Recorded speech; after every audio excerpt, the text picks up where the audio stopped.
आज सुन्नी के स्पोर्ट्स वालों के लिए एक जीआई टैग का प्रोग्राम चल रहा है। हमने क्या भाई, हम सरकार से जुड़े हुए थे इसलिए हम लोग वहाँ गए और हमने वहाँ पर बैठकर समझा। समझने के साथ में जो ऑर्गेनाइज जो संस्थाएं हमारे से जुड़ी हुई हैं या मिनिस्ट्री जुड़ी हुई है, हमने उनसे अपना प्रस्ताव रखा कि हम चाहते हैं ये जीआई को। उन्होंने हमारी हेल्प करी। हेल्प करने के साथ हमने हमने कहा कि जी ये कैसे होगा। उन्होंने कहा जी सारे डॉक्यूमेंट्स आपको इकट्ठे करने पड़ेंगे, सारी इसकी डिटेल निकालनी पड़ेगी, वो आपको देनी पड़ेगी। हमने कहा जी हम देते हैं। तो हम लोगों ने जितनी मेहनत करी, हमसे ज़्यादा उन्होंने मेहनत करी। उन्होंने मेहनत ये करी कि जो भी कैंची की पुरानी विरासत थी उसको ढूंढकर ऑन पेपर निकाला। मैं अगर कोई पेपर निकाल के ये कहता हूँ कि मैं सबसे पुराना हूँ तो ऐसा नहीं है, लेकिन उसकी ऑथेंटिकेशन देनी पड़ेगी। सरकार जब मानेगी कि ये पुराने हैं, उसका रजिस्ट्रेशन है, उसका कागज है, उसका पत्र है, हर चीज उसकी दिखाई जाएगी। उन्होंने इतनी बड़ी मेहनत करी कि 1956 के यूपी गजट के अंदर ये लिखा हुआ है कि 90 साल पहले से 100 साल पहले से आखुन जी 4 कैंचियां बनाते हुए आ रहे हैं। तो सबसे पहला नाम आया आखुन जी का। जो कैंची वहां पर वो लिखी गई है वो गजट में लिखी हुई है। हम कोई मुंह जवानी बात नहीं करते कि भाई इतने पुराने हैं हम।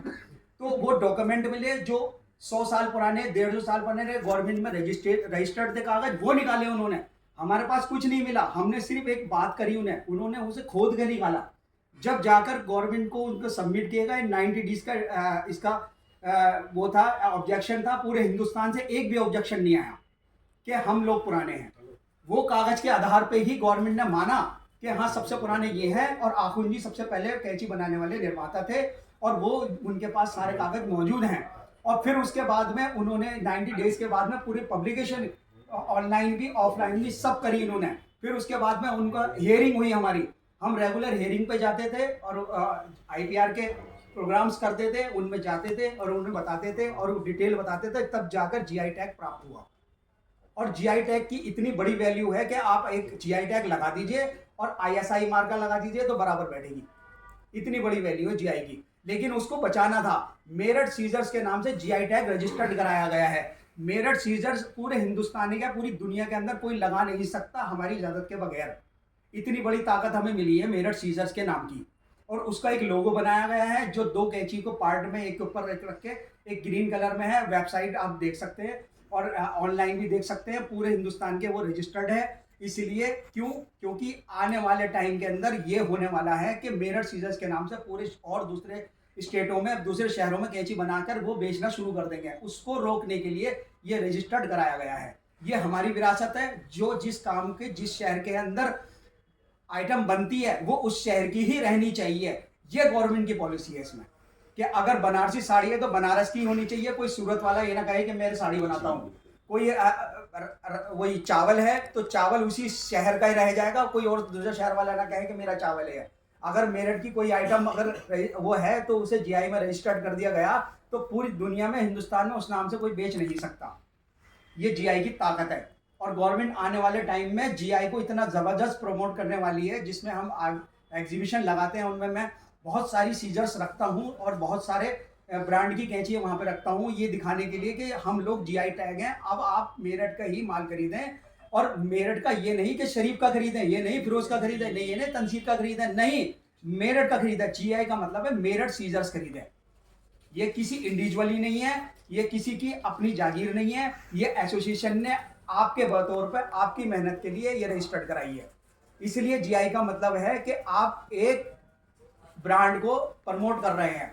मैं पूरे मेरठ को प्रेजेंट करता हूँ। जहाँ जहाँ जाता हूँ, जिस शहर में जाता हूँ, जिस स्टेट में जाता हूँ, वहाँ पे मेरठ सीजर्स को प्रेजेंट करता हूँ। ना कि शरीफ अहमद को करता हूँ, ना ही शेख सीजर्स को करता हूँ, ना आखून को करता हूँ, ना शालीमार को करता हूँ। किसी भी नाम को प्रेजेंट नहीं करता हूँ। मैं सिर्फ मेरठ सीजर्स को प्रेजेंट करता हूँ।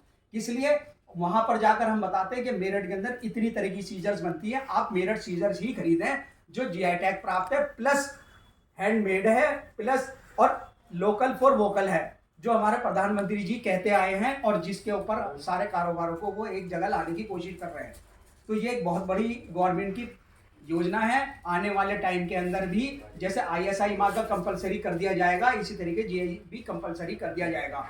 पूरे हिंदुस्तान में हम कोशिश ये कर रहे हैं कि चाइना की या किसी भी देश की कैंची हिंदुस्तान में ना बने, ना बिके। उसके लिए हम गवर्नमेंट से कोशिश ये कर रहे हैं कि जीआई टैग ही कैंची बिके बस। जिसकी जीआई टैग कैची होगी वो ही बिक पाएगी, और बाकी कोई भी स्टेट और कोई और शहर वाला या कोई और देश वाला हिंदुस्तान में आकर कैची ना बेच सके। हम इस पे काम कर रहे हैं। और दूसरी चीज, सबसे एक उपलब्धि ये होने वाली है कि BIS जो ISI मार्का देती है भारत सरकार की, उसकी स्टीयरिंग कमेटी का मेंबर हूं मैं, और उसमें हमने GI के अलावा मेरठ सीजर्स को ISI मार्का कराने के लिए ही अप्लाई कर दिया है। अब आप लोग अपना प्रोडक्ट बनाएं और ISI मार्का कैची पर लगाकर बेच सकते हैं आने वाले समय में। उसके लिए हमने नॉर्म्स बनाने शुरू कर दिए हैं, उसका डिजाइन बनाना शुरू कर दिया है, और मैं काफी लोगों की हेल्प ले रहा हूं इसमें। खालिद भाई भी हमारे साथ गए थे एक बार BIS के प्रोग्राम में, तो वहां पर हम लोगों ने इसी तरीके के हमें उन्हें समझाया। कुछ यहाँ के अलावा दूसरे स्टेट के जो कंगारू सीजर्स बनाती है, उसने अपने सारे प्रोडक्ट ISI मार्का के नॉर्म्स में डाले। हमने वहां ऑब्जेक्शन उठाया है कि ये सिर्फ प्लास्टिक की कैंची बनाते हैं, ये टेलर सीजर, बार्बर सीजर किसी और तरह की कैंची नहीं बनाते हैं, हम लोग बनाते हैं, हम GI टैग्ड हैं, और प्लस हम अपने क्लस्टर के माध्यम से इस पे ऑब्जेक्शन लगाते हैं। वहां ऑब्जेक्शन लगा और उनकी सारी सीजर जो वो ISI मार्का के नॉर्म्स में डाल रहे थे, सब रोक दी गई उनकी। ये एक बहुत बड़ी उपलब्धि रही है हम लोगों के लिए। फिर उसके बाद में अब उसके एक डिजाइन और नॉर्म्स बनने शुरू हो गए हैं, जिसमें मैं वर्क कर रहा हूँ, जिसका रॉ मटेरियल वगैरह सब चीज़ मुझे बतानी है, पूरा उसका डिटेल देनी है, क्या साइज होता है, क्या उसके नॉर्म्स होते हैं, कैसे कटिंग होती है, क्या टेस्टिंग होती है, कहाँ टेम्पर होता है। ये ISI मार्का में सब चीज़ ज़रूरी है, क्योंकि जब आप अप्लाई करेंगे अपने इंडिविजुअली ISI मार्का लेने के लिए, तो वो ये सारे नॉर्म्स आपको फॉलो करने पड़ेंगे, तब आपको ISI मार्का मिल पाएगा।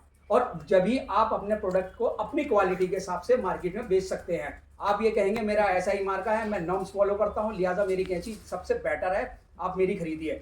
अब ये नहीं होगा कि मेरी सस्ती है तो मेरी खरीदिए। तो ये एक बहुत बड़ी उपलब्धि है, हमने कोशिश करी है और सिर्फ आप लोगों के लिए करी है। और जहां तक हम कर, क्योंकि ये चीजें इंडिविजुअली कभी नहीं हो सकती, ये सिर्फ संगठन बतौर हो सकती हैं। आप लोग संगठन से साथ में जुड़े रहिए, और जहां बुलाया जाए मीटिंग्स में आप अपना समय दीजिए, आप उससे बेनिफिट उठाइए और अपने कारोबार को बढ़ाइए। ना कि आपका मेरा पर्सनल कोई रिश्ता है, सब कारोबारी रिश्ता है, उसके हिसाब से आपको आना है, और आएंगे तो बेनिफिट आप उठाएंगे। मैं आपके घर आकर कोई बेनिफिट देने नहीं आऊंगा, क्योंकि उठाने के लिए आपको खुद चलकर आना पड़ेगा। मैं सिर्फ ये कह सकता हूँ कि यहाँ पर प्रोग्राम है, मार्च पे प्रोग्राम है, ब्रॉडवे प्रोग्राम है, सिर्फ आपको इत्तला दे सकता हूँ। आना ना आना आपके हाथ में है, सक्सेस करना आपको अपने हाथ में है। तो इसलिए मैं इन सबका शुक्रगुजार हूँ, इन्होंने इतना प्रोग्राम अच्छा किया, हम लोगों को इस प्रोग्राम के तहत बुलाया और ये सारी जानकारियाँ आप लोगों तक दी। अब मैं यही चाहूँगा, ये जानकारियाँ आप अपने लोगों तक पहुँचाएं और अपने कारोबार को बचा लें। अन्य ही कारोबार खत्म हो चुका है, आधे से ज़्यादा लोग रिक्शा, ढेला ये सब चलाने पे मजबूर हो गए हैं, लिहाजा आपको फंडिंग हो रही है आज के टाइम में। हाँ, बहुत अच्छी बात है, तंजीर ने भी बहुत बढ़िया कहा, खालिद भाई ने भी, सब चीज़ें, इन सब ने जितनी भी बात कही वो एक ही बात कही कि भाई आसानी कैसे हो, फंड की आसानी हो, कागजों की आसानी हो, प्रोग्राम्स में जो जानकारी मिल रही है उसकी आसानी हो, और उससे हमारा कारोबार चमके, जिससे कि देश की अर्थव्यवस्था को बूम दिया जा सके और एक मेरठ को कैंची हब के तौर पर जाना जाता है वो बरकरार रहे। यही चीज हमारी बड़ों की थी, जिन्होंने इतनी मेहनत करी और 350 साल तक ये कैंची को बचाए रखा। अब हमारा काम है, जितने भी नौजवान हम हैं, हमारे सब बुजुर्ग चले गए हैं, अब हमारा काम है इसे 350 साल कैसे बचाना है।